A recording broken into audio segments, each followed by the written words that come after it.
Assalamualaikum dan salam sejahtera. Kami daripada SMK Pendidikan Zabah, Malaysia yang terdiri daripada Karina, Kaisara, Izzati, Fatin dan Zarifah akan membentangkan projek inovasi kami yang bertajuk Mudball. Berbola lumpur adalah berbola tanah liat yang mengandungi mikroorganisma berfaedah. Ia diolah untuk memudahkan kerja-kerja penyebaran mikroorganisma. Juga digunakan untuk merawat pencemaran air akibat buangan air kubahan, perebutan bahan organik, mendapat selut, kandungan amonia terlarut yang tinggi, serta peningkatan populasi ejen patogenik di dalam air. Mikroorganisma berfaedah BIM akan bertindak menguraikan segala bahan punca pencemaran di dalam air. Pernyataan masalah.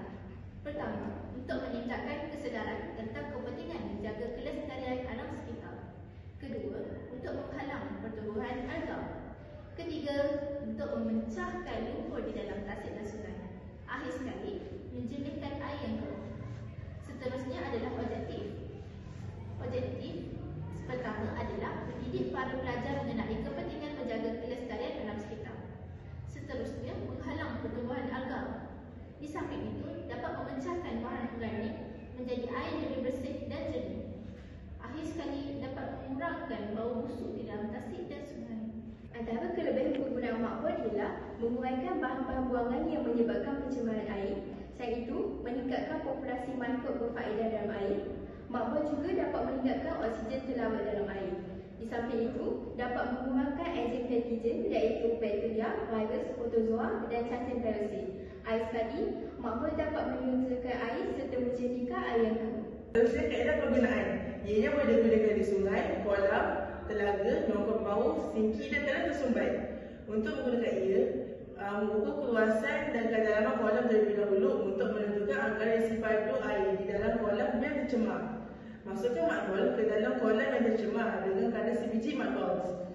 Sebaiknya letakkan berbola di kunci air masuk selain di keseluruhan kawasan kolam.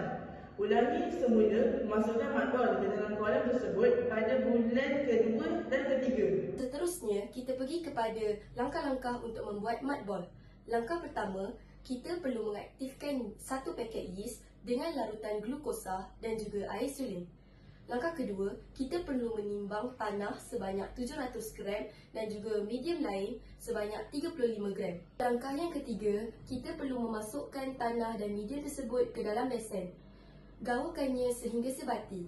Langkah yang keempat, kita perlu ulikan campuran tersebut hingga membentuk bulat dan meletakkan berbola lumpur tersebut di atas dulang yang berlapikkan surat khabar.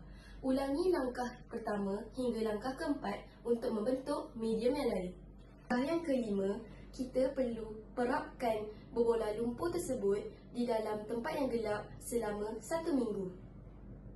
Langkah yang terakhir iaitu langkah keenam, kita perlu meletakkan berbola lumpur yang siap untuk diguna di dalam air yang tercemar seperti sungai dan juga tasik.